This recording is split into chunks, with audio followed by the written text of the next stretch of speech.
D'abord, nous, on pense qu'il faut continuer, hein, que ça ne va pas s'arrêter du jour au lendemain. Mais c'est vrai que, par exemple, pour les enseignants du premier degré, puisque c'est un peu mon secteur, il faut savoir qu'avant, on avait une retraite qui était à 55 ans et on est en train de passer à 64 ans. De fait, il y a 30 ans, quand on était instit, puisqu'on était considéré comme service actif et on est devenu service sédentaire.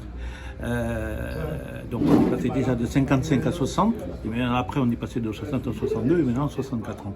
C'était simplement quand même qu'il y avait une reconnaissance dans notre métier d'instit qui n'a pas changé, parce que le métier de professeur des écoles c'est la même chose que celui d'instit, on fait du sport, on fait des maths, on fait du français, on fait un peu de tout, hein, c'est ça. Et il y avait une reconnaissance de pénibilité. Et de fait là, de passage de 55 à 64 ans, quand on sait qu'en plus l'espérance de vie en bonne santé pour les hommes, c'est 64 ans. Effectivement, c'est 66 ans pour les femmes.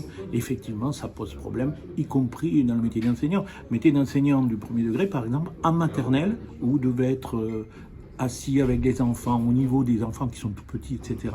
C'est vrai que quand vous avez dépassé 60 ans, ça devient difficile, ça devient compliqué, complexe. Et ça, effectivement, le gouvernement ne peut en tenir compte et il fait pour tout le monde exactement la même chose. Et ça, c'est catastrophique. Et c'est pas possible, c'est-à-dire la plupart des gens, 64 ans, l'espérance de vie en bonne santé, ça veut dire que la plupart des gens, quand ils arrivent autour de 64 ans, plus de la moitié des gens sont malades, congé de maladie, congé longue durée, ont des problèmes physiques, etc. Ils sont plus en capacité. Donc vraiment, cette réforme, elle est très problématique. Et nous, on pense qu'il faut continuer l'action sous des formes diverses. Il va falloir voir comment on fait. Il y a une forte mobilisation pour jeudi, et puis il y en aura d'autres à partir du 7 mars. Et on sera là, toujours là, pour effectivement continuer jusqu'à qu'il y ait le retrait total de cette réforme.